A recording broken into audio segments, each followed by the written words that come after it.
Hi, I'm Kristen Bell. Carvana makes car buying easy. Isn't that right, hun? Dax? Dax? Sorry, did you know about this 7-day money-back guarantee?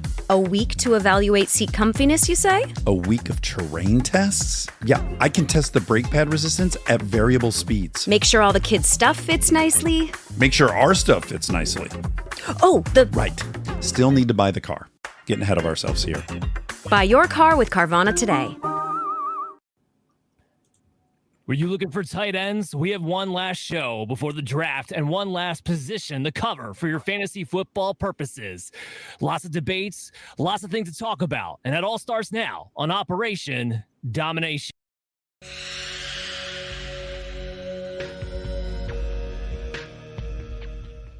Operation Domination is underway.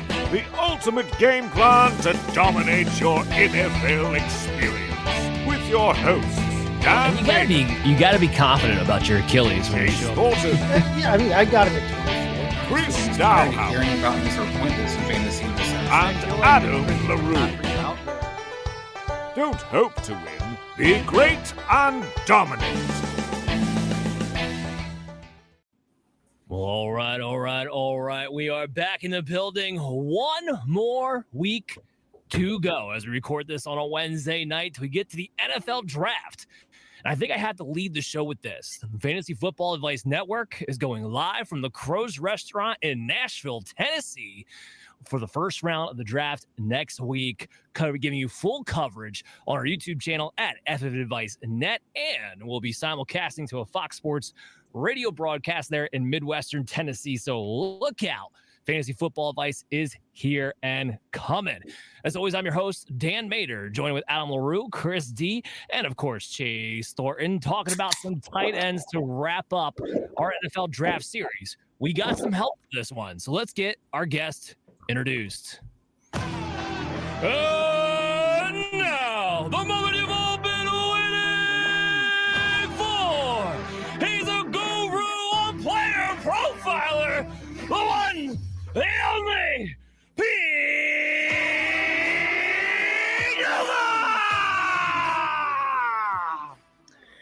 That is one hell of an introduction. I sometimes I wish I had a voice for radio like you do, Dan. You definitely have a gift there. But what's going on, fellas? Appreciate you guys having me on. I appreciate you coming on. So this is another example of why the Fantasy Football Expo is so awesome, because this is where I got to meet Pete and we had a wonderful conversation, and that's how we get him on the show. You know, small timers like us. Pete, you're doing great things, by the way. You're really taking off this past year. It's been awesome to watch you. Yeah, I appreciate it. I know I met Chris. I think we talked a decent amount too. Hoff was out there with me as well, who's one of our partners. But yeah, it's been a great year. I tried to do content in college for like a semester. Didn't take off the ground, and then I actually just started last year with Face Off, and then just started with Player Profiler this off season. Still doing stuff with Face Off, and my niche has been defensive streaming. I know it's a weird one, but that's something that my following seems to love, and so. Well, that's Chris for us. He gives our defensive play of the week every single week during the redraft process. Nice. It's a hard one to pin down. So the fact that you're been able to kind of make that niche is a little bit impressive there, because nobody else is going to be able to nail that down from week to week. It's fun. I think I have a nice kind of rule. I always try to go for home teams and look for low point totals. And if I can get a combination of both there, that's usually the first baseline that I use. And then I use some mixture of different EPA and different statistics. But yeah, it's fun, man. I don't know. I mean, we spend so much time, and we're going to do that today too, talking about offensive skill positions. It's nice to kind of focus on the other side of the football every once in a while. And I think sometimes for me, it actually helps me when evaluating my start sits on the skill position side of the football. So it's fun, man. I like it. Well, absolutely. It's matchups. Now, let me ask you a question off of that, though. Focusing on the other side of the football, are you ever going to take this to IDP too, or are you going to stop it at defense special team streamer?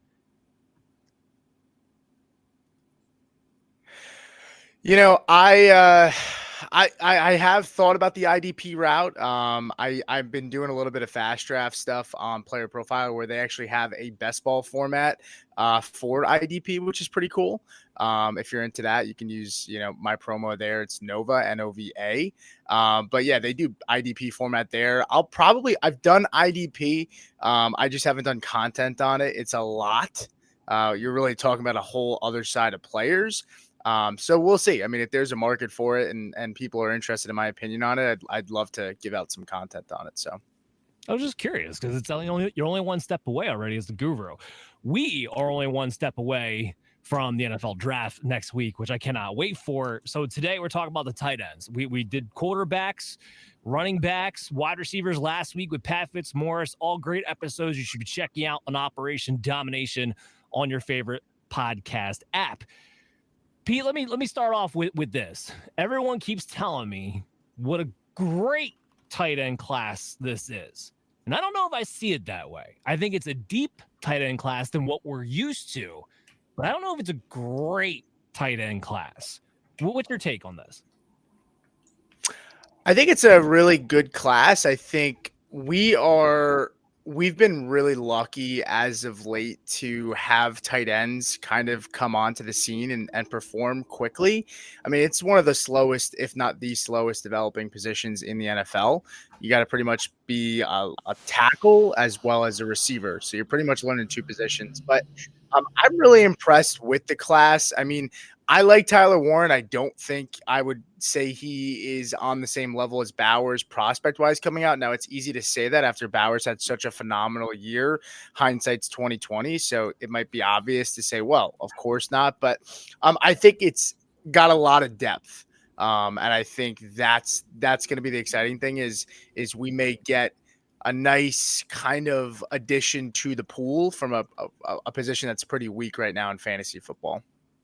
It's always weak. And what kills me is that on the dynasty side of things, to your point, like if you don't get a tight end who's actually a first rookie draft grade ready to go, then you're pretty much putting this guy in your taxi squad and crossing your fingers and toes and hoping he hits in like 2 or 3 years. And that's what makes it real tough there. All right, so let's get this conversation started off. You mentioned him, Tyler Warren. He's the unanimous number one, not only the consensus, but amongst all of our rankings going into today's show. Why is Tyler Warren hands down number one in your mind? I think... Hold on. A dog. He's a dog. That's what it is. He's a dog. Oh, we're in the background. He's like, what do you mean? Yeah, I think my wife just got home, so not the best timing there. But I think the cool thing that I like about Tyler Warren's background is that he actually played quarterback in high school, and I think when the tight end position, it's so important to understand zone, different spots on the field to sit down, and so. Having that background, I think you kind of see it show up on film. He's really good at finding soft zones to a defense. And his yards after catch ability is extremely strong. I mean, he had a college target share of 31.4, which is really strong. Now, Penn State didn't have a ton of like ball dominant, players, around him necessarily. But it's hard to knock that. I mean, he did also, he had a game where he had 17 catches, which tied the FBS single game record for a tight end and had 224 yards in that game, which was second most in Penn State history. But I just think he's really versatile. I think the problem when you look at like a guy like Kyle Pitts when he came into the NFL is a great athlete, but his issue is he just doesn't block. He doesn't provide that second part in the game where Tyler Warren kind of brings a nice blend to both, and he has really good yards after catch ability. So I like what I see out of Warren. I think there's a case for Loveland that some people will probably make too, but I think Warren for me is clear cut just because I think the athletic upside is what you're looking for, and I think he has that over Loveland, who is probably the closest guy out of the group to him. Yeah, I would agree with that. Chris, when you see, let's come talk about, Tyler Warren, Colston Loveland. So I know you have him ranked 1-2. Is there a gap in the tier to you? Yeah, I think there is. And it's not a gap necessarily, as Pete kind of alluded to, like where I had some fourth, sight in the sense of what Brock Bowers was. I kept telling him he was a weapon. He wasn't just a tight end. He's a playmaker in offense. This isn't the same caliber guy. This isn't George Kittle. This isn't necessarily Travis Kelce. But it reminds me a lot of like a Tyler Eifert. Pete talked about, a good feel, a good understanding of the zone, his ability to block. He's not the greatest blocker in the world. I do have a little questions about how athletic he is. He didn't test in anything. We didn't see any kind of combine information. I think that's kind of purposeful. But having said all of that, the tape is nice. And what I think the difference for myself is that Tyler Warren has that ability to do both, where I think Loveland's more of a pass catcher. You hope that he can block. You hope that he can fill in. But he's kind of a skinny guy, built a little bit differently, especially not, on his leg part. It helps him getting in and out of his routes, but not necessarily the greatest thing for him getting up in blocks. He gets stood up a lot in the blocking game. So that's a guy that I think is more of a slot receiver versus Tyler Warren's a tight end and more of a mismatch. I think Loveland's going to have a little bit more issues possibly. He's going to need a offensive coordinator who kind of schemes up things for him. Well, I think Tyler Warren's just going to naturally have the game kind of come to him. Yeah, and look, we had to have this debate all the time now, right? Because we had guys like Marvin Harrison and you name it, top prospects who are just not testing, not just at the combines, but they're not testing at the pro days, and it is leaving us with a little bit of a guessing game with the rest of us who are trying to put these data points together to actually make some nice predictions for everybody else out there. But he also, on his end, why run? Why test? Why do these things when it's so clear cut that you're the number one coming into the draft? I got to say, you got to be pretty athletic for a college offense to allow a tight end to run a wildcat. And it wasn't just because of his quarterback skill set. So I'm not overly concerned about it. Chase, let's go to you now. Tyler Warren, and talk a little bit about Colston Loveland too. 1-2, where's that gap to you? Yeah, I think there's a definite gap between the two, but I agree with Chris. It's more so that, like with Loveland, I'm not necessarily sure that he is a complete tight end. I think he can be an offensive weapon in the right scheme. I think that if they want to use him right, I think he can be. But Tyler Warren he looks like a guy that can step in to any offense in this league and find a role and carve out a role as a starter at that position. He's an adequate blocker. He's not a superstar blocker by any means, but Tyler Warren can block with the best of them because he's so competitive. I think he plays physical. I like that. He's obviously an elite receiver at the position, in my opinion, when I watch him. This is a kid that set a school record at Penn State with 104 receptions. Penn State's one of those schools, football-wise, where if you set a record in anything, it should make people sit up and take notice. And he just did that, won the Mackey Award. But like you said, they even run him out of the backfield. They run him out of Wildcat. They put him all over the field. I like that positional versatility where you don't have to play him just as inline. You don't have to just play him as a move. You don't have to deploy him any one way. You can move Tyler Warren all over the field, and you're still going to get, Tyler Warren no matter what. He's not a Jimmy Graham seam stretcher type to me, but he can still run that route. But he's underneath and intermediate. I love watching Tyler Warren play some football. Colston Loveland, on the other hand, guy that I think can run that seam route a little bit, but he's not an elite route runner, but he separates well. I liked the way that Colston Loveland separated, in his routes. If he goes somewhere where they want to coach him up a little bit on his route running, I think he could be even better that way. Colston Loveland can run any route you want to stick in front of him, though. So as an offensive weapon, I really like him in this draft. I just think Tyler Warren is the more complete player, has the better profile. We've talked about it before that we like. We talk about with running backs. If you can't block as a running back, you're not going to see the field as much as a guy who can. Same kind of thing with these tight ends here. Tyler Warren, being a complete player, won't have to come off the field in any situation. So there's always the possibility of him getting the football. Yeah, Colston Loveland playing a lot more in the slot than he did in line. Adam, You had to know I was going to do this to you, buddy. Being the resident Colts fan, I mean, all the tight ends are going to you. Every mock, it's either Colston, Tyler Warren, whichever one falls. What do you think? The Colts get their hands, let's say it's Colston Loveland, because Tyler Warren's getting more and more into the top 10. Let's say it's Colston Loveland. How are you feeling about that? I would love to have Tyler Warren. I think my problem with Loveland, one is the pick. I personally have him graded outside of my top 20. I have him graded as someone who, at the turn of the first round, I think I'm a little more comfortable.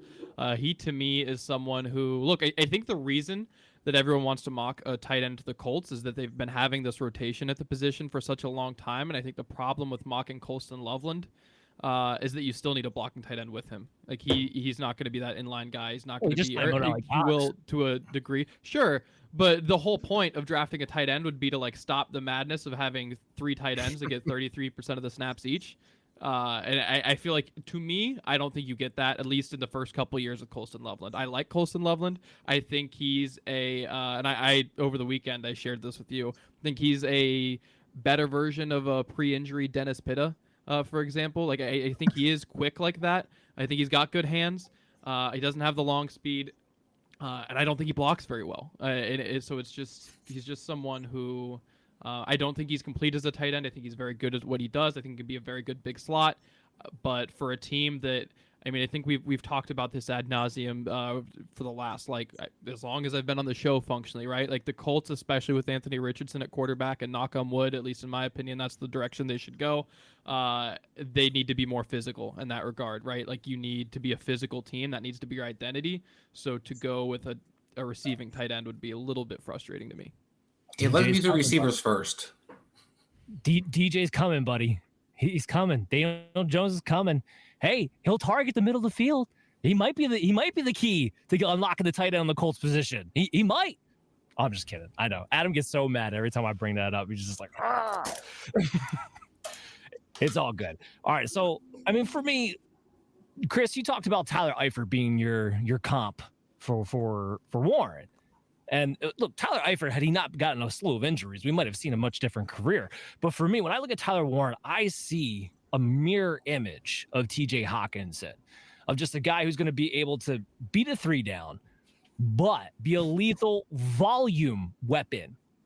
Like, we're not talking about these guys who, like, he's going to be a field stretcher, super efficient. He's going to be a volume featured weapon. And I think in a draft that's missing true top 10 talent, because it is missing some talent at the top end, while he might get drafted higher than Brock Bowers, and I agree with you, Pete, that probably shouldn't happen. He's not the same type of prospect. Given this draft, it might. I'm okay with it because he projects out with his route running ability, with all of his metrics that he's had, that he should be a volume weapon. So I look at him as like a TJ Hawkinson. Colston Loveland, on the other hand, I am kind of more on you guys, like, as far as giving the extra caution. Like, I comped him to Hunter Henry. And I think Colston Loveland, his biggest problem right now is actually he needs to fill out his body, which is weird to say when a guy's 6'6", 248. But I think Chris said this, the lankiness of his build is what's strange. And he's always straight up. Like, even when I say that, I mean standing straight up. Like, even when he's in line and he's putting the blocks, he's always just, I'm popping right up to the sky. And that's an issue, again, keeping you on the field. I think of what happened to Dalton Kincaid, right? His first 2 years, where Dawson Knox is there. Dawson Knox limits his ability to get on the field in red zone situations. And now we're still kind of waiting to seeing maybe will Dalton Kincaid break. I worry about that to some degree with Colston Loveland. I think he's excellent in the red zone, which I feel like a team who takes him as high as he's projected to go would be hard to keep him out of that situation. But I do worry about that to some degree. Pete, you didn't get to talk too much about Colston Loveland. What do you think about all that? I think your point is valid in that I think pad level is a little bit of an issue for him. I think, Michigan's offense and their play style too, I mean, it's not necessarily one where they're trying to air out the football, but it is a little concerning. I mean, a 10.4% college target share is not something that screams, hey, this guy is going to dominate or command the football. I mean, I like Colston Loveland. I definitely think that he's more of a finesse receiving kind of player, whereas Tyler Warren is a guy that's just going to play smash mouth in terms of play style, similar to Kittle in that regard. But it's funny you brought up Dalton Kincaid, and for some reason, sometimes he kind of reminds me of him in some ways like that too, where it's that lankiness. And I mean, this isn't a small guy. He's 6'6", 248. And honestly, his breakout age was 19 years old. So I think that's definitely something that's positive. Some people, it took me a little bit to really understand like what the big deal about the breakout age was, but for those that don't know that are maybe watching, right? When you look at a guy that's say 24 years old, like I love RJ Harvey in this class for running backs, right? He's 24 years old. Like he pops on film. He looks really good. But at 24 years old, if your breakout age in college is, at that age, 22, 23, 24, you're playing against younger guys. And so it's not that surprising. Loveland breaking out at 19 years old, he's got some room to still kind of grow. And so I definitely like Loveland. I think he's going to be, it's going to depend. I mean, if he goes to someplace like Denver and he's stuck behind Evan Ingram, like, I don't know. I mean, I don't know that I could take a guy like that in the first round of rookie drafts. And a guy like Mason Taylor possibly gets better draft, similar-ish draft capital, high second round, and goes to a better situation. Like, I could be swayed on taking a guy like Taylor over a guy like Loveland. So I think for Loveland, it's really going to depend on where he goes and is he going to be given a good opportunity. Dependency on your location is what we talk about all the time in fantasy football. Well, we've been all nice and everything like that, and it's been cool, but now it's time to get in some showdowns.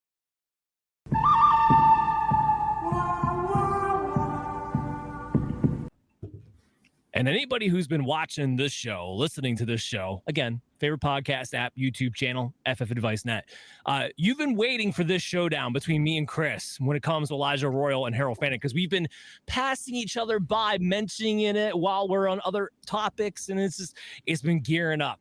Pete is going to judge this for us as the guest. We're going to put him on the spot. Chris, he's representing Elijah Arroyo. I'm representing Harold Fant.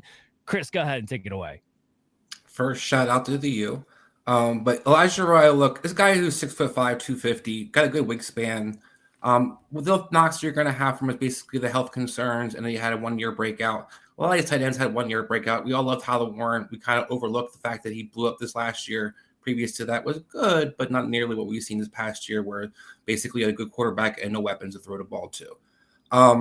But Arroyo, on a different hand, had a guy that was 16.9 yards per reception, 9.9 yards after catch. So you got a guy who stretches the field, has the good wingspan, has the good size.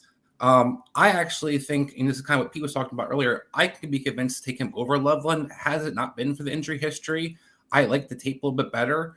One of the things for Loveland kind of stood out to me was almost all his routes are in breaking. Now, I think you guys are, we all know that on this show, I'm not the Dalton Kincaid guy. I do not believe Dalton Kincaid had never. I think Loveland's more athletic and gets out in and out of his breaks better than that.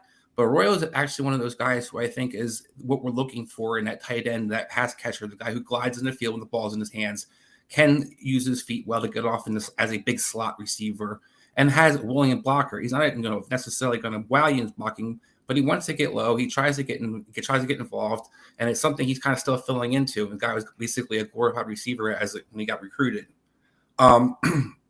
So for overall, I think for myself, I look at him as like a Mark Andrews. And then we look at Hal Fannin, like I said, Mark Andrews, similar size, similar weight, similar skill set coming out. Hal Fannin, Dan, I have to give you credit. He definitely moved up my board. The thing for Hal Fannin, production, everybody's going to talk about the target shares, all the fun numbers and analytics. I understand that. I will give him a shout out. But he's 6'3", 241. What you could definitely see positive for him is that short passing attack and his threat in the short passing gun. You saw the 3-cone. You saw that in 10-yard split. But you have a smaller catch radius than you have with Arroyo. You have a lower vert. You don't have necessarily the same wingspan. And you have a guy who, in a lot of ways, reminds me of Charles Clay. Similar size, similar weight, coming out of college, has a similar skill set. The ceiling is what I struggle with for Fannin. While he's amazing with the ability to kind of make the people miss with that within 5 yards, and then you kind of saw, like, as I said, with the cone, it's a weird way how he makes his people miss. I use a basketball comparison, look at him with Kyle Anderson, like slow-mo, where everything he does doesn't make sense, but somehow he gets to the hole, somehow the move gets there, it works out for him. He does the same thing with his moves. He broke a lot of tackles. It wasn't necessarily from boot strength, his good stuff arm, but it wasn't necessarily from juking people or even speed. With the 4.71 wasn't necessarily impressive for his size. So what you saw was basically an offense that featured him and used different ways and used a lot of old concepts that I don't know a lot of teams use in the NFL to get him the ball and involved. Well, I think Arroyo is a guy who can easily grow into being a 3-down tight end, has a skill set you can immediately use as a second tight end in the red zone, as a field stretcher, and as a big play guy. And I think he's just scratching his ceiling what it can potentially be. Like I said, this was a big-time recruit going into Miami. History of Miami tight end had been good until more recently. But a guy who I think can carry that tradition. And I think the big thing to me is Like you look for a guy who we talked about, could dominate down the road. This is a guy that I saw as a freshman play out until he got injured his sophomore or his junior year. He looked the part right off the bat. He stood out right off the bat. So this is a guy to me that I am very excited about. Hal Fannin is definitely a guy that could be good, Dan, but I think it's going to take a lot of things that have to work out for him to have any chance to show anything in the NFL.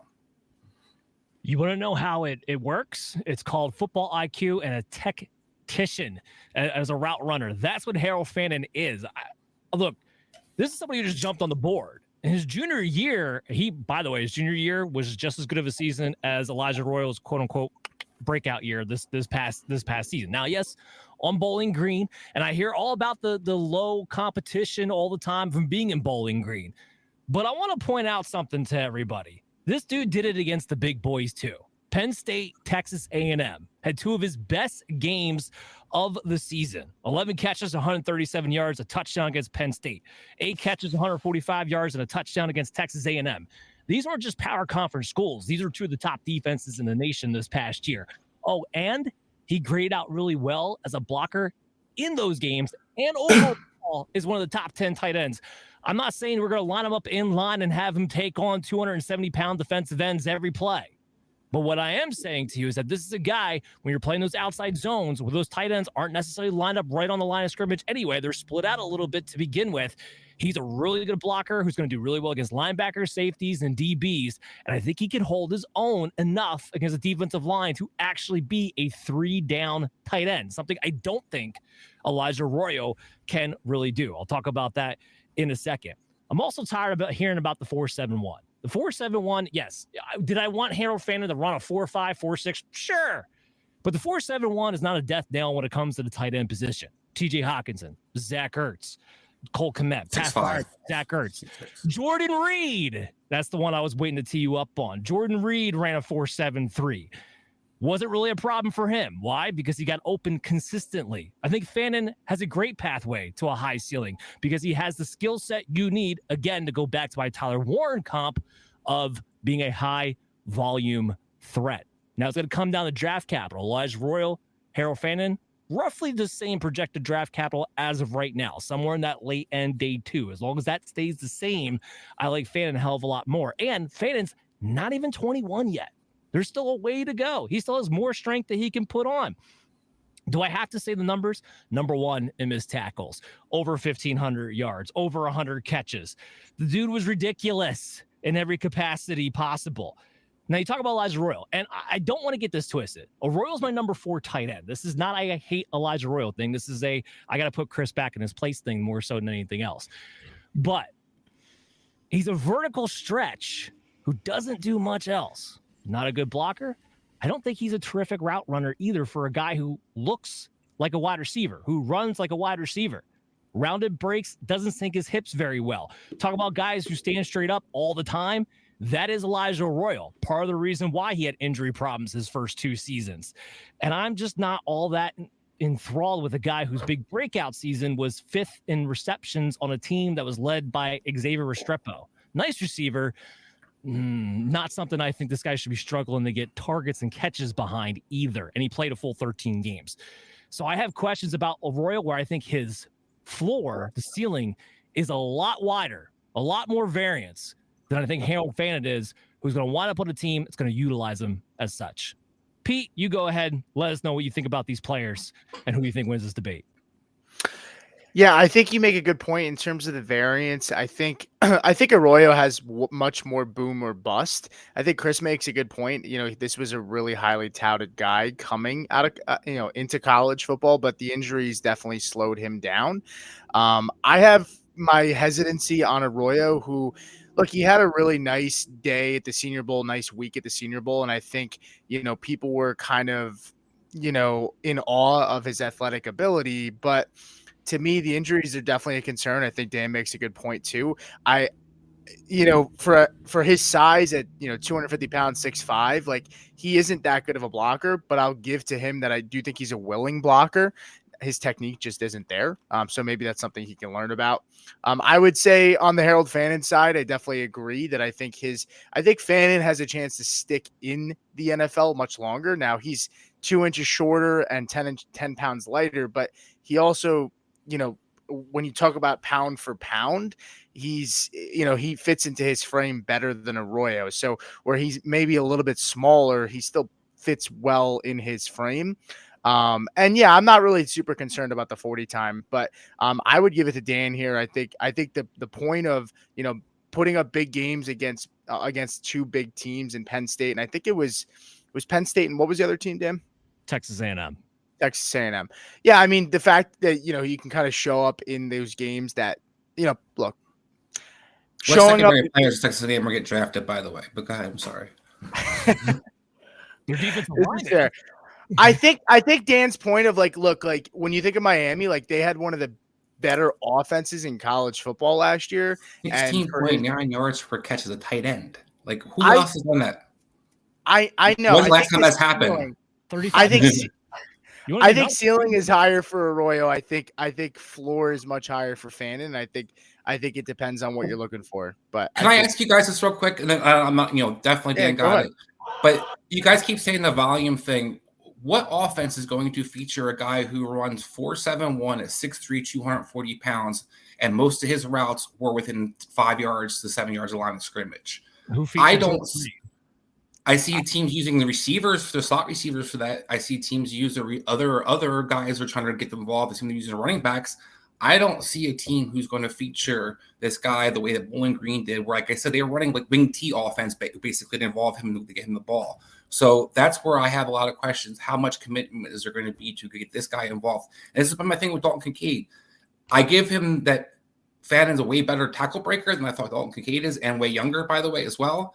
But I also have a question of what are you going to really get 6 or 7 yards consistently? Who's going to feature that as part of their key part of their offense? I mean, Kincaid didn't have the numbers, but he had the volume this past year. They tried to get him the ball. He just didn't necessarily produce the way you would have wanted to at that rate.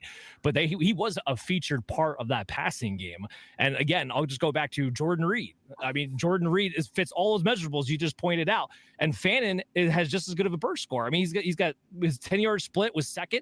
The 3-cone drill was third in this class. Like I said, within 10 yards, everything in 10 yards, I gave him. I gave you that. But how often are tight ends in today's league really running much more down the field? I mean, the days of the vertical tight end, there aren't many of them left really anymore. They're not asked to do that nearly as much. They're asked to operate 5 to 15 yards down the field, not much more than that. Nothing. I got it. Oh, I have a lot of rebuttal. I say, look at Kyle Juszczyk's usage the last 4 or 5 years. A guy who can break tackles, can do those things underneath 6, 7 yards consistently. Who'd you? You're fullback, Kyle Juszczyk. That's what I thought he said. What? Yeah, well, look how he used him, because we're talking about a guy who's 6'3", 241 pounds, who was 230 pounds most of the season last year, bulked up to 240, and you guys already see he feels in his body. Whereas Savorio, who's 6'5", 250, can add some weight to his body. And like I said, Mark Andrews, my comp for him, where Mark Andrews a lot of questions about his blocking skills. He wasn't the first mouth got fed in Oklahoma either, but was a guy that I looked for and got down the field. And that was why I liked him over Hayden Hurst back then. Well, this is why you guys were all waiting for this debate. But we have other people who need to debate now.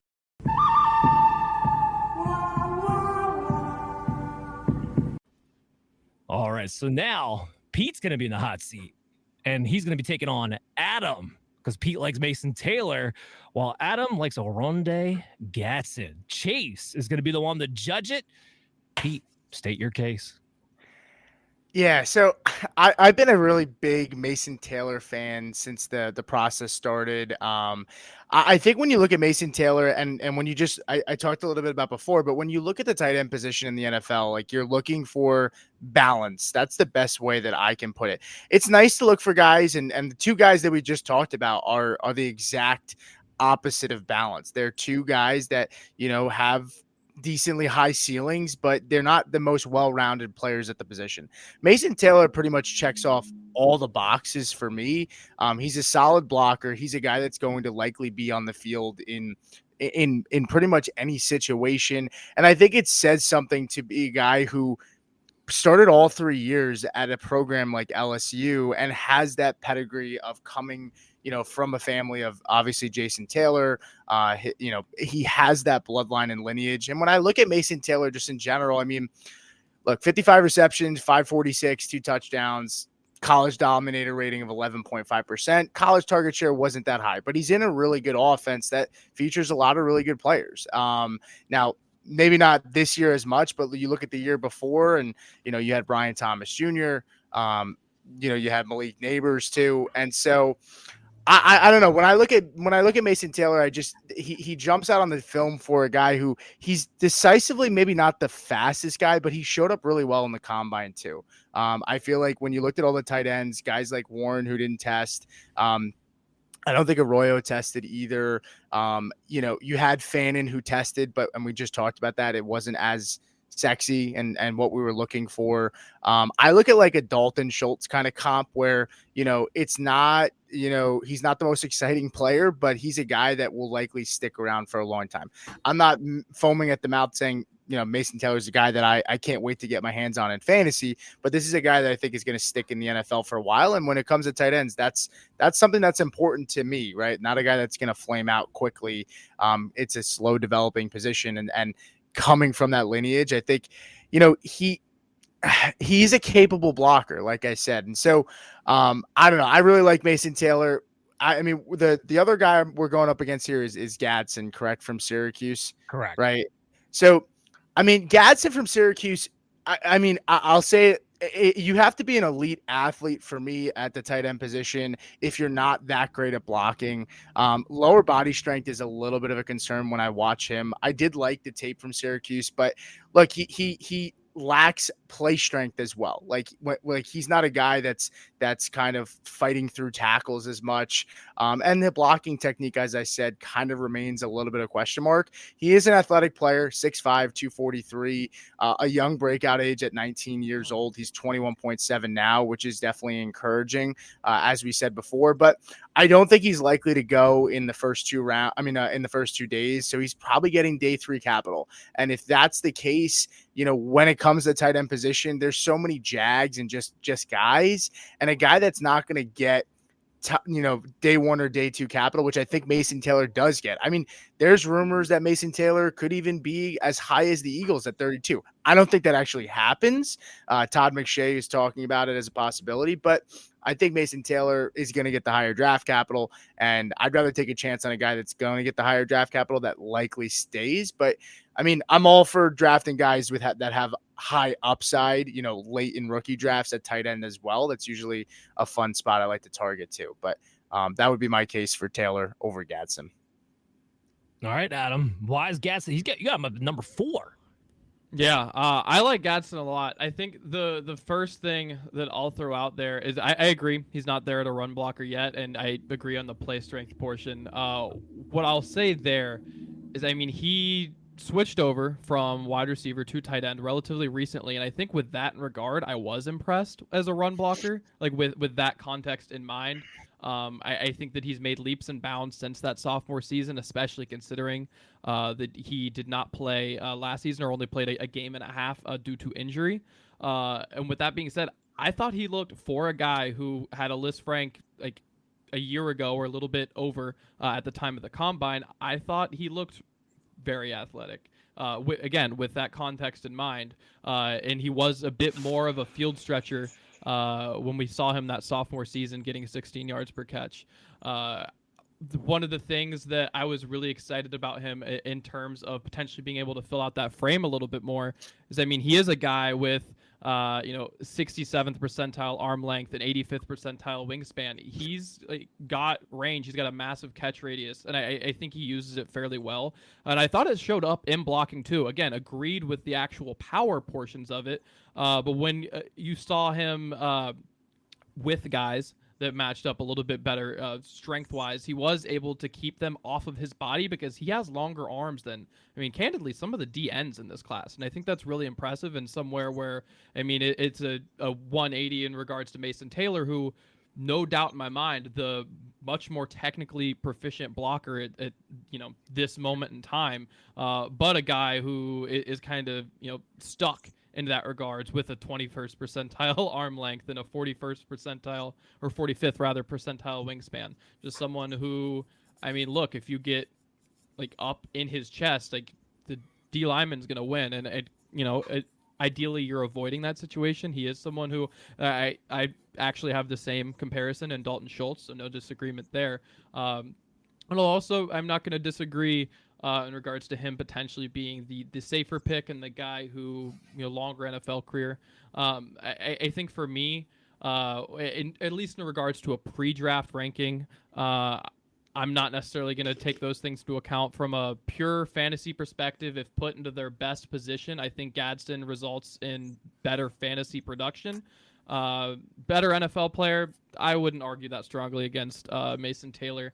But, if one of them's getting into a big slot role, a role where they're getting 100 targets, I think that's far more likely for Gadsden. So that's kind of just my inclination there. I mean, you mentioned it with Taylor.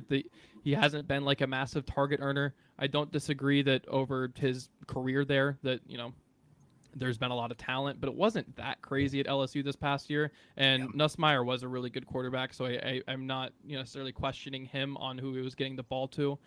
So for me, I think that Mason Taylor as an average NFL tight end, not going to argue too strongly against it, but pre-draft, I'm just willing to take the swing a bit more.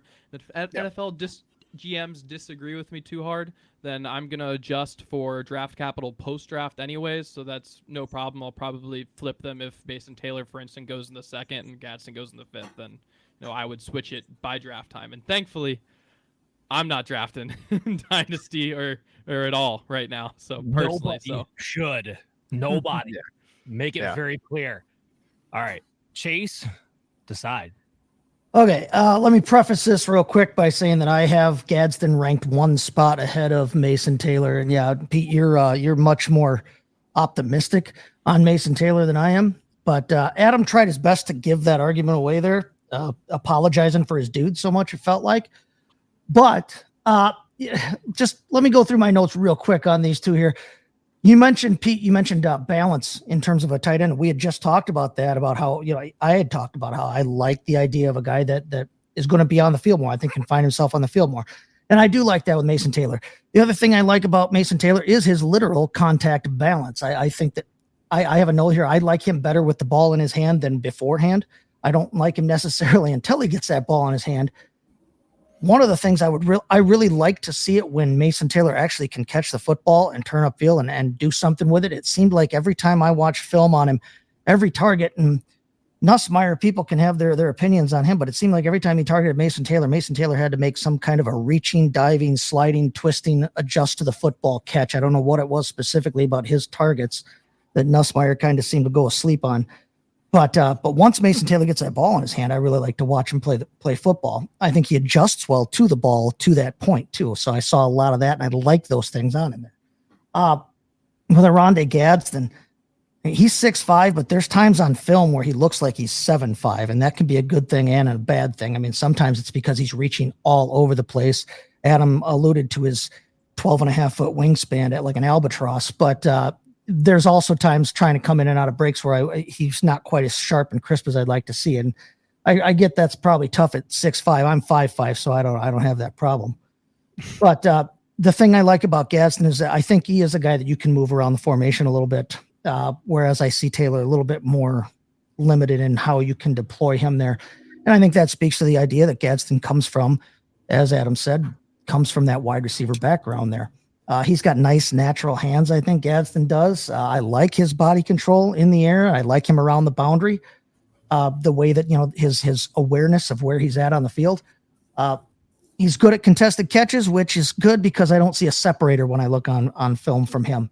I tend to agree with you there that Mason Taylor, Pete, I agree with you, Pete, that Mason Taylor looks like the more, well-rounded football player, and I like him from that standpoint, and I like him to have a good career from that standpoint. But I've said it before on this show, and Adam, you kind of touched on the same thing just now. When I'm looking at draft prospects, I'm looking at them purely from a fantasy standpoint. What do I see as fantasy upside here? And when I watch Aronde Gadsden play football and receive the football, And with the things that I think that he can do and the things that I think he still can learn as a tight end, I really like the idea. There's a little bit of Darren Waller-ness maybe to his game, where if he can stay healthy, and I don't see that necessarily being a problem, the Liz Frank, notwithstanding, I like the idea of Oronde Gadsden as a fantasy asset a little bit better. So it's close because, we had an argument here for a guy having a better NFL career, and I'm not disagreeing with that argument, but I'm going to give it to Gadsden. I'm going to give it to Adam just based on the idea that, like I said, from a fantasy standpoint, I see him having a little bit more of an explosive potential. And if I could close my side out, I think, in fantasy, especially at the tight end position, right? Like, we're looking for any type of juice that we can get, because there's tons of guys that, Zach Ertz is still putting up numbers, right? And he's old as dirt, right? Like, we can find the Mason Taylors of the world, right? And so I definitely understand from a standpoint with Gadsden. I just think Mason Taylor has more upside than it appears. I think, as you alluded to, I think when he has the ball in his hands, he's a better playmaker than people give him. He ran a sub 4.7, which I don't think people were expecting at the 40 with the 40. Now, I don't put too much stock into 40-yard dash, because very rarely do we see guys run in a straight line on the football field. So I'm not totally concerned about that.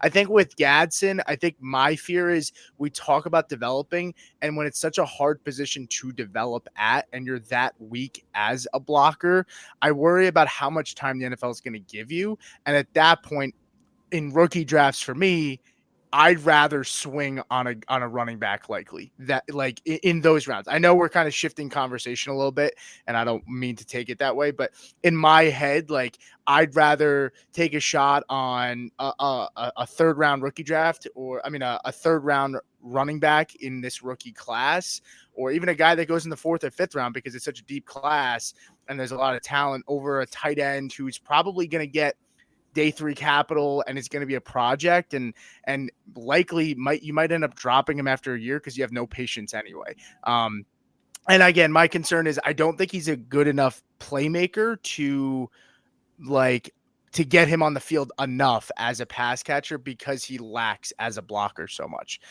So I don't want to bring up the argument. I already kind of gave mine, but I was kind of thinking about some of those things as we kind of spoke, and I kind of wanted to share them. So I've got them one space apart, 7 and 8. So I'm not strong either way. Well, Pete, let me ask you this, because I'm more in line with you. I have Taylor at my number 5, and Gadsden's my tight end 12. I think it's more probable that Gadsden winds up as a tight end 3 and never sees the light of day than he does flash. I got him comp to a Jared Wiley in that sense. And I comp Mason Taylor. Someone said it earlier, Tyler Eifert. I see a lot of Tyler Eifert actually in Mason Taylor's game. But I do want to ask you this about Mason Taylor, because this is the one thing that does bother me quite a bit, especially this past year, when he comes into LSU and he's supposed to be a guy that's actually going to be featured, right? The wide receivers exit him. Malik Neighbors, Brian Thomas gone. He's supposed to be one of the main weapons. And then he, once again, even as a featured weapon, can't really get it done in the red zone. This is a guy who had 6 career touchdowns, 2 last year when he was being targeted more. And that bothers me at the tight end position, because unless you're a high volume guy, you have to score touchdowns to ever be a top 10 candidate. That's the one thing that bothers me about Taylor. What did you think about that? Yeah, I think that's fair. I think the one thing, and I don't want to put too much stock into the Senior Bowl, but what I would say is, he seemed to really stand out in those red zone drills. Now, look, if you're running on air, I don't put too much stock into that either.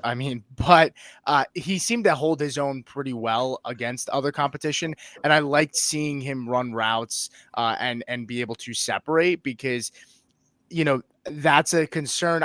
The production in the red zone wasn't there, and that's definitely something that would be a concern. But I don't know.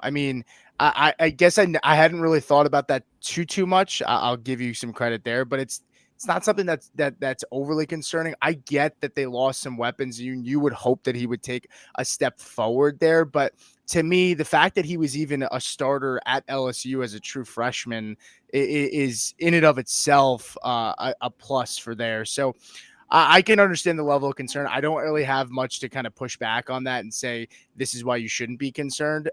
He's just going to need to find himself in the right offense, which is pretty much most tight ends outside of, I'll give Tyler Warren. I don't think it matters where he goes. I think he's going to be good no matter what, where some of these other guys, if they get drafted into a situation with a decent guy in front of them, it might be frustrating to own them in fantasy. I tend to agree with that. All right, we still have one more debate.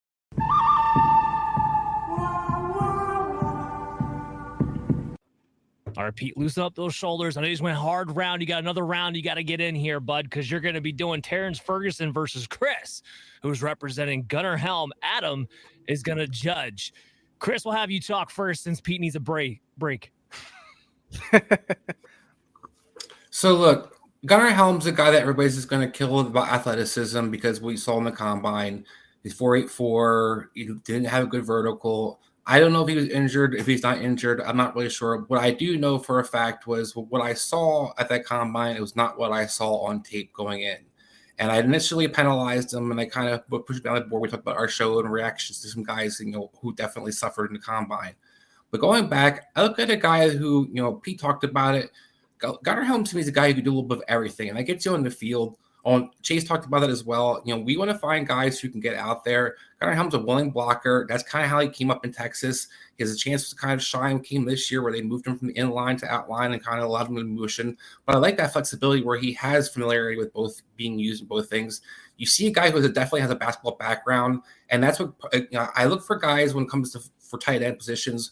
One or two things. I do like athletes. We talked about some other guys before. Pete was talking about some of the athletes, whether the athletics, 4.71s, how it stands out or not. I like the tall, the athletic guys, but I also like guys who know how to use their body. To me, that's the most important thing as a tight end. You could dominate like Antonio Gates. You could dominate like different ways, like Tony Gonzalez. There's different ways to dominate tight end position, but you have to be able to do things really well. And that's where I see a guy who understands where to be. He's a quarterback's best friend. Every time there was a big situation, whether it was Arch or Ewers, if they had something to look for, they weren't looking for the Bond, they weren't looking for Golden yet, looking for the tight end position. And it was a guy who consistently came up for him. A guy who was also pretty decent after yards after the catch. For all the questions about athleticism, average 6.6 yards after the catch, one of the higher guys for over 600 yards and the amount of targets he had. So when you look at things that were projectable in the NFL, you talked about Dalton Schultz, some of those guys. To me, he's at least going to be an average tight end, and I think that here's some upside that I saw on tape, and there's some things I think that can definitely, talk about Zach Ertz and how he kind of still is out there. To me, this is a guy who can age well out there as well. He's not going to be built on using his athleticism to dominate the game. What he's going to be able to do is, I know where to be, I know how to attack the ball, and I don't drop the ball when I catch it. So I think all those things are good for him. While I look at Ferguson as a guy who split a lot of time in Oregon, wasn't the full-time starting tight end for most of the season, even not, having some solid production over the last few years. The athleticism was something that definitely jumped out. You definitely get excited when you saw what he was able to do at the combine. But most of what I saw, and this is a little similar to Hal Fannin, I saw mostly a guy who's getting thrown screens and a lot of things within 5 to 7 yards, things I don't necessarily think are going to materialize for this guy in the next level, or offensive game plans are going to be, designing 4 or 5 plays to get him involved through the screen or 5-yard passes. So I have some questions about what that athleticism materializes as. And this is more of a thing for me where I have a trust of what I see on tape and a guy who I think I can see playing from day one versus a guy who has a lot of athletic talent, a guy who I hope can develop something, a guy that I think can be something. I'm not down on Ferguson per se, but I don't think he's got necessarily the same pathway to what I trust versus a guy who I think is going to be a tight end, a good football player already on tape versus a guy who I'm hoping those skills wind up translating at some point. Yeah, I think it's funny because I just came out of a conversation between two tight ends where one is maybe not as sexy, but projects to be a guy that can probably stick around longer in the NFL in Gunnar Helm and probably Mason Taylor, though I think Taylor's a better athlete. And then now Terrence Ferguson, who we look at as a high ceiling upside player, and kind of similar in the last conversation that we had. When I look at Terrence Ferguson, if I am taking that upside swing, which we kind of talked about before, on the tight end position, I'd like a guy like him just because I think he's better at blocking than given credit for. So with his athletic ability, I do think he can still find himself on the field in situations for downs where he maybe has to block, and he fits well in like a zone blocking scheme, right? He can kind of move pretty well to set edges. And with him, he has natural hands too, where he only had 2 drops in college, in his college career. So he has reliable hands. So he's a good safety valve and somebody who, look, like a guy that maybe isn't going to get high draft capital. You're just looking for him not to make mistakes to make a roster, especially when coaches, when you think about what they're looking for. And a guy that can show reliable hands, that's not going to make mistakes, is going to be a willing blocker, and's not going to drop the football, is a guy that I think coaches are going to be more willing to give a chance to stick on a roster. I think he's a pretty good route runner, finds zones, soft zones pretty well and sits in them. Now, to your point, I think he did have a pretty decently low depth of target in terms of like a lot of screens, a lot of manufactured touches, but I don't think you make manufactured touches for guys that aren't athletic too. And so to me, that just shows that they want to get the ball in his hands in space and let him work. And that's really the Oregon offense in a nutshell. I mean, look at Bo Nix, right? People looked at him and thought, yeah, it's all this easy throws. Look at Gabriel last year. Like, it just felt like these easy throws, these layups, but that's really just the offense. I don't think it was a product of Ferguson just not being able to stretch the field. And I think it had just more to do with the system that he was in. But all in all, I actually liked Gunnar Helm. I think it was unfortunate that he just didn't have a great combine. I think he was hurt. There was some talk. I think it was his ankle, if I remember correctly, and somebody can check me on that. But I think he had a little bit of an ankle injury. And when you talk about weapons around him, Isaiah Bond, Matthew Golden, who everyone seems to love this year, even though he didn't have a lot of production actually on the field in college football, but he flashes on tape. But look, 6'5", 241.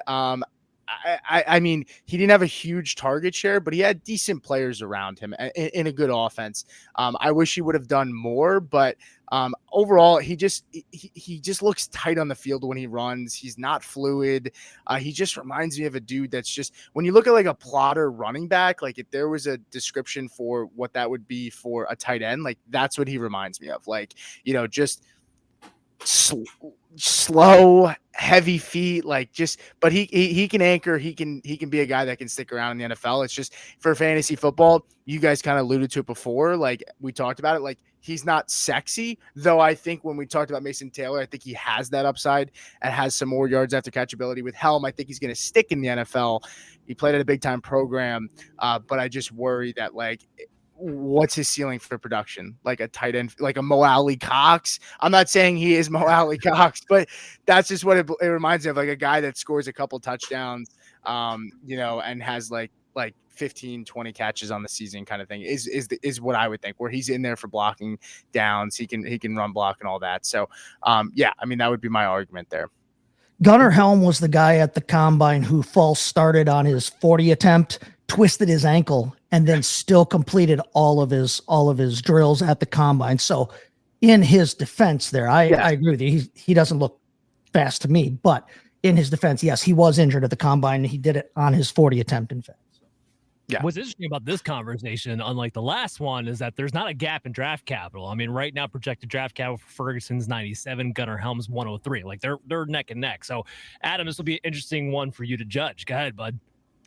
Yeah, no, to me, this is like the more further on the extremes of the last conversation. I'm more confident in Gadsden's ability to develop as a blocker than I am in Ferguson's, and I like Gunnar Helm's nuances, I think, a little bit more than Mason Taylor's, but where I have Mason Taylor a touch higher is because I don't see the explosiveness potential for Helm. I do lean Ferguson here. I'll get that out of the way early. My reasoning being, and I do like Helm, and I agree with that argument. First of all, however, on the whole, Gunnar Helm argument, good. One caveat I'm just going to throw in there, just a little nade I'm going to lob in here, is that the average depth of target was actually deeper this past season for Ferguson. That besides the point. For me, I think it is just the case of upside. Gunnar Helm, I actually think, going back to the Mason Taylor thing, I think that there is a world where Gunnar Helm becomes like a real target earner because of just being in the right places. But I think it would be like here's my Colts fan coming out of me. I think it would be like that Jack Doyle. I'm just by the line of scrimmage. I'm open. I'm going to catch the ball like every time you throw it to me. So I'm here, and that's fine. I just don't know that you ever get like real good upside from it. It's not a direct comparison, by the way. Jack Doyle's a better run blocker, but just in the sense that the QB best friend thing I do see as a possibility for Gunnar Helm. With Terrence Ferguson, again, pre-draft especially when I'm talking about these things, I'm just willing to take the gamble. We talked about it. There's not a lot of guys who can make a living going down the field at the tight end position. Terrence Ferguson is a guy who has the athleticism to do that, but the experience is the short yard guy. So if it's an offense that is using it how the NFL likes to use their tight ends right now, that's fine. I could run routes close to the line of scrimmage. I've been doing that. However, you want to see a guy who, we're talking 98th percentile vert, 91st percentile broad jump. Like, I'm going to burst off the line of scrimmage, and I'm going to I can get down the field, and I've been successful doing that when I have had those opportunities, even though they're few and far between due to Oregon's offense. Like, that's something to me that's exciting. We've seen it at the tight end position ultimately that, like, offensive line and tight end are the positions that are most likely to be determined by athleticism. Like, the athleticism is the greatest predictor at those positions specifically. So when it comes to like a 91st percentile overall athlete like Terrence Ferguson, I'm just going to give him the nod personally. Doesn't hurt when you're the tight end actually ran the fastest 40 and one of the tight ends who actually showed up the combine too. So it all plays. And like frame wise, right? Like, he's the guy with the better wingspan. He's the guy with the bigger hands. He's the guy with like, it's not just, I'm fast. Like, weight-wise, you go Helm, but everything else you lean Ferguson, like, in terms of size. All right, so that wraps up all of our debates. We have one last thing we want to get to before we close out this show. We want to give you one sleeper tight end per person. Pete, you're the guest. You go first. Who's somebody you want to highlight as a sleeper in your ranks? Yeah, it's actually funny because I realized that I selected a player that was already talked about, so I'm shifting here. So I'm going to talk about Jake Bringstool, even though I wasn't prepared to talk about him. I'll throw him up there anyway since he wasn't talked about too much. But this is a guy that took a little bit of time to make his hay.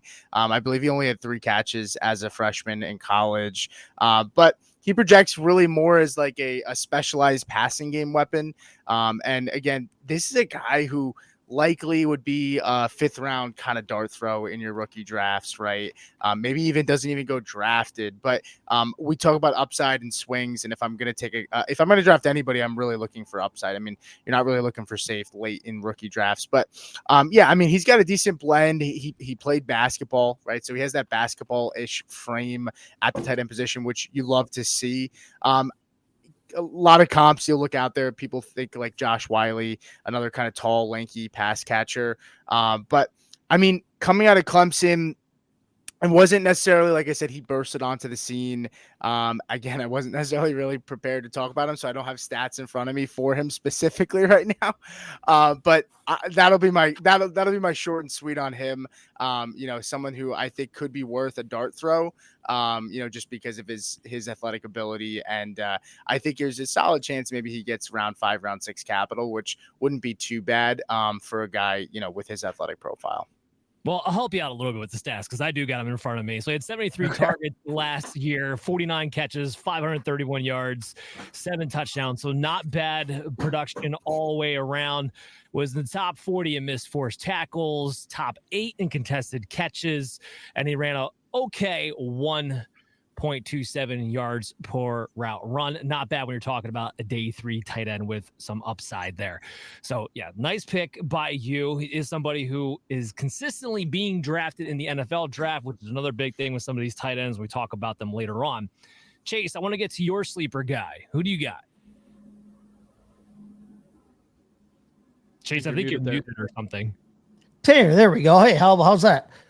I've got Ben Yurosek, tight end from Georgia, although he kind of actually made his bones at Stanford. He didn't do a ton at Georgia last season. But this is a guy, we've talked about a couple of guys who have some all world kind of genetics here with Aronde Gadsden, the second, and we talked about Mason Taylor with Jason Taylor and his uncle, I believe, is Zach Thomas. Ben Urosic's a guy whose dad played football at Colorado State. His mom played D1 volleyball at Colorado State. So he's got some pedigree as well. But he had a shoulder injury in 2023, didn't play, a whole heck of a lot that year. And then last year he transferred from Stanford so he could escape that horrific quarterback play alleged quarterback play, what they call out there. Transferred to Georgia for his senior season here.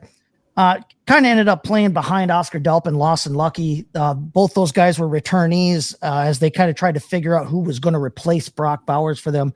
They found out there is no replacing Brock Bowers, no matter how many guys you try to throw at the problem. But Urosic wasn't utilized as the biggest passing back or passing tight end of the three. He was the best blocker of the three, though, by far. They used him that way. He didn't get quite the usage in the pass game the other two did. But he is a willing blocker. He's got good form. He plays well that way. But this is a guy who's not just a blocker. This is a guy in 2022 was second on Stanford in receptions. He was third on the team in yards. In 2021, he led Stanford in yards, and he was second in receptions. I mentioned the shoulder injury in 2023. But he's a guy who over the course of his career played in line half the time, but he's able to move around the formation. You can deploy him in other ways there. When I watch him on tape, especially stuff from Stanford, but even, the stuff that he did when he was targeted last season at Georgia, I like the receiving skills that he's shown there. He's not great after the catch, but the receiving skills. He's not an electric athlete, but the actual catching the football part of things, I really like. He concentrates well. He tracks the ball well, catches with his hands, contested or otherwise. So I like that ability. I like that skill set of his. And then I talked about him as a blocker. He's 6'4", 242. So he's not the biggest guy that we've talked about tonight, but he's not small. He's not, teeny tiny Harold Fannin or anything like that. He blocks bigger than he is, which sounds funny coming from a guy 5'5", but I look for those kinds of things. He went to Stanford, so he's smart, right? And it just in all, I think that Ben Urosic looks like a really well-rounded player at that position, and I think he could be a real steal in the draft.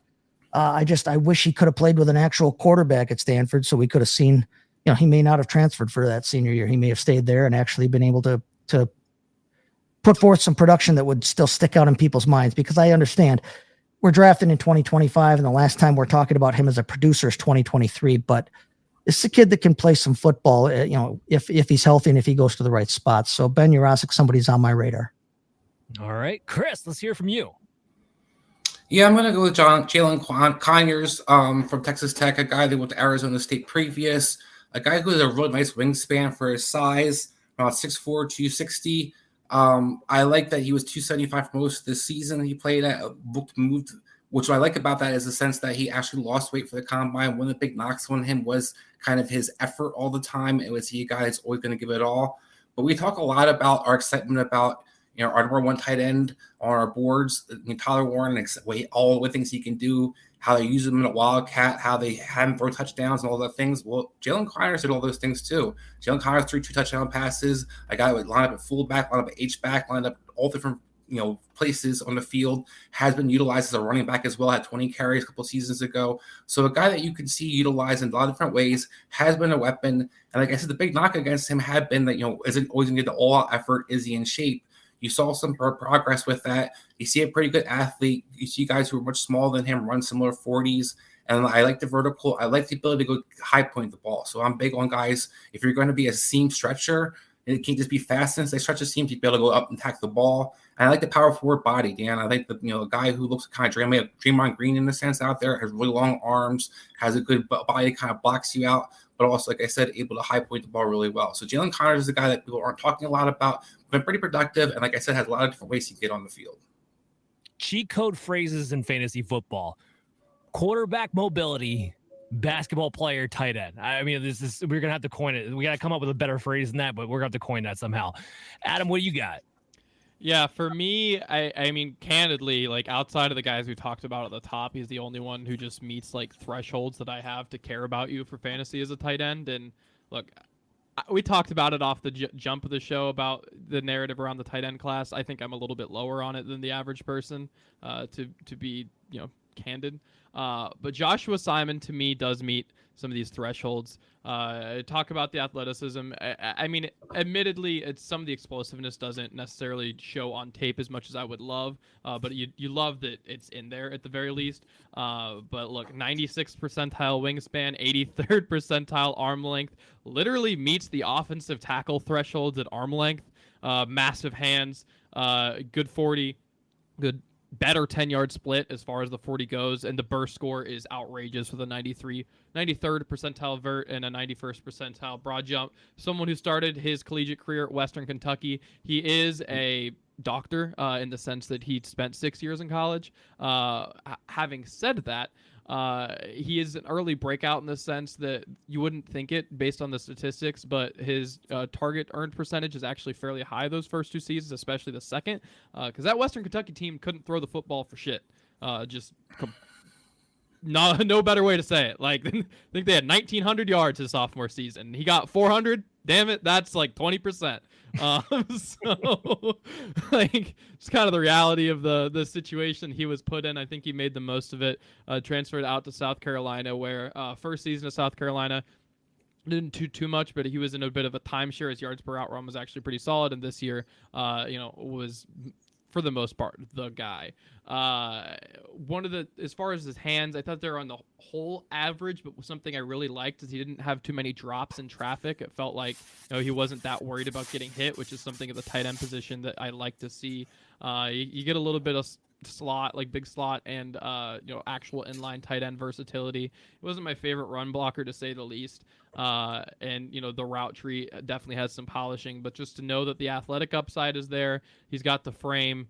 There were, again, he meets thresholds, and for a tight end class for me, like everyone after him is just not like someone I'm that interested in, to be honest with you.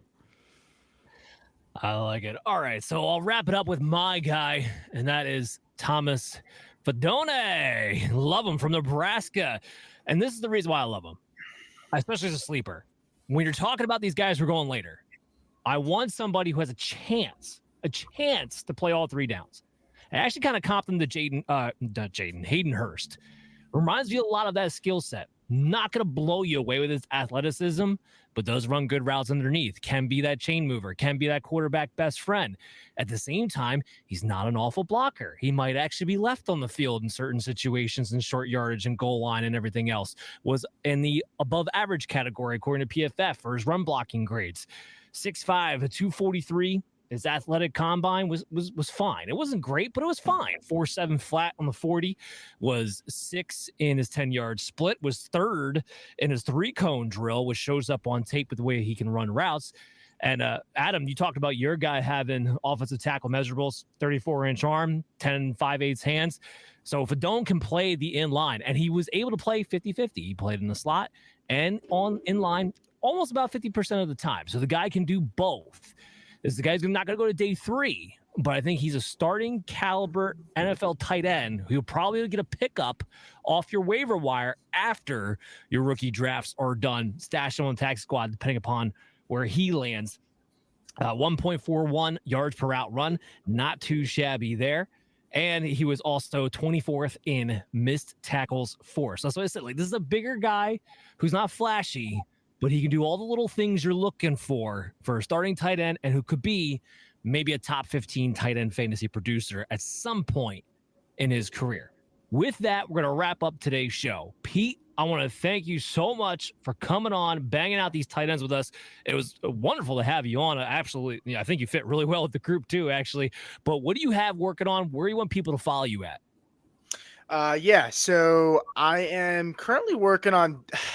It's in the works. I'm going to do a 32-team DST primer once the draft is done. Once we kind of get closer to training camp, it's hard that it's going to be so much changes with defense from year over year. So once we get the schedules and everything like that, I'm just going to kind of do some sort of primer. It's just going to be more of a fun exercise. I'm going to put it out there, maybe produce it in a PDF or some sort of book or something. I got to figure out how to get it out there and market it. But working with Player Profiler, just started with them. Just put out my first rookie mock draft. Excited to kind of start pushing out some content, as this NFL draft goes, and we can kind of sit here and stop talking about these rookies and projecting all these things and kind of have a better feel for what's going to happen. But I appreciate you guys having me on. It was a lot of fun, and hopefully I can come back again.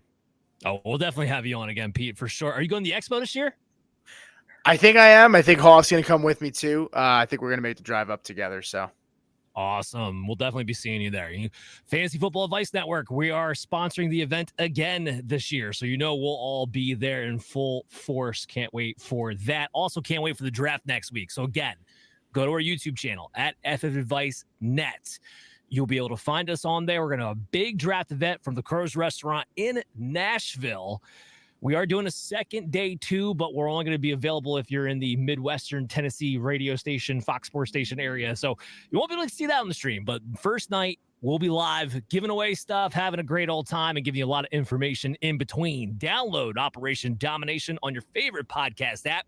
And guys, we'll see you next time. Hey there, I want to thank you for watching Operation Domination today. And if you're enjoying the show, there are some ways you can help support us. You can go to podchaser.com/Operation Domination and leave us a 5-star review.